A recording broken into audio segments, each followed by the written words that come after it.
Hello and welcome to the What Northern Ireland Means to Me podcast, presented by me, Julia Paul.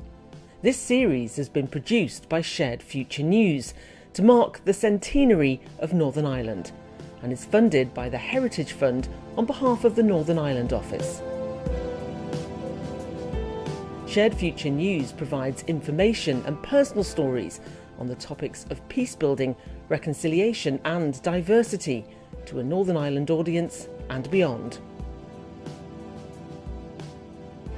In this episode we meet Ian Marshall, who's a current member of the Ulster Unionist Party and a former senator in Seanad Éireann, to hear what Northern Ireland means to him. I suppose when I think of Northern Ireland, I think of home. And why wouldn't I? It is my home, and it has been my home for 53 years. And we've lots to be proud of, and I'm actually immensely proud of Northern Ireland. For me, Northern Ireland's George Best. It's Snow Patrol, it's Ash, it's Rory McIlroy, Joey Dunlop, it's Harry Ferguson, Paddy Keelty, it's the Northern Ireland football team, and the list goes on and on. Northern Ireland's a wee place punching way above its weight, as part of the UK with only 1.8 million people, churning out an endless stream of entertainers, sports stars, engineers, scientists, and all sorts of people excelling in business, industry and academia. For me, it's a place with family, friends and memories, and unquestionably more good memories than bad. Most of all though, Northern Ireland's about people. It's about good people. People who had to overcome challenges, adversity, threats and difference to hang on to some degree of normality through very challenging times. Most of all though, it was about very resilient people. When we tend to think of Northern Ireland, most people have a tendency to focus on negativity, not realising actually just how much we have compared to other parts of the world. It's not about its problems, but it's a good place to live and work and raise a family, despite our checkered history. But we all inherited our history, and we had no part in the making of it. And still somehow we've inherited a feeling of responsibility for what has gone before, despite the fact that most weren't even born 100 years ago. This year especially has flagged up the depth of feeling on all sides about our inherited history. A recollection of one history and two narratives.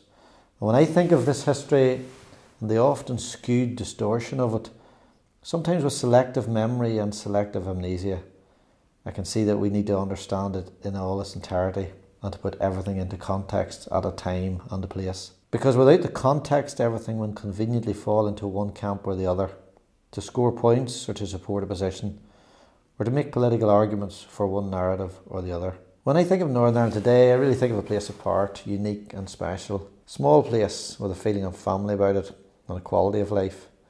A place fundamentally different from 1998, but a place now filled with hopes, dreams and aspirations, with a new generation of young people not blighted with bigotry, sectarianism and an obsession with the past. It's all about young people looking forward to the future together and about their opportunities at home and further afield.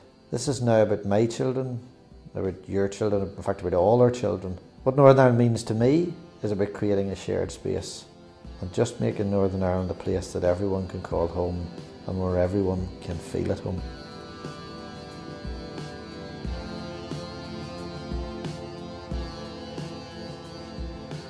What Northern Ireland Means to Me is produced by Shared Future News.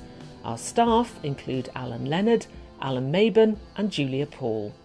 Our theme song is Figure in the Fog by Jordan McMurray, with thanks to Music Paths. This and other episodes with transcripts are available at the Shared Future News website, sharedfuture.news. You can also follow us on Facebook at Shared Future News and Twitter at Shared Future. If you would like to suggest someone for a future episode of What Northern Ireland Means to Me, please email us at editor@sharedfuture.news. Thanks for listening.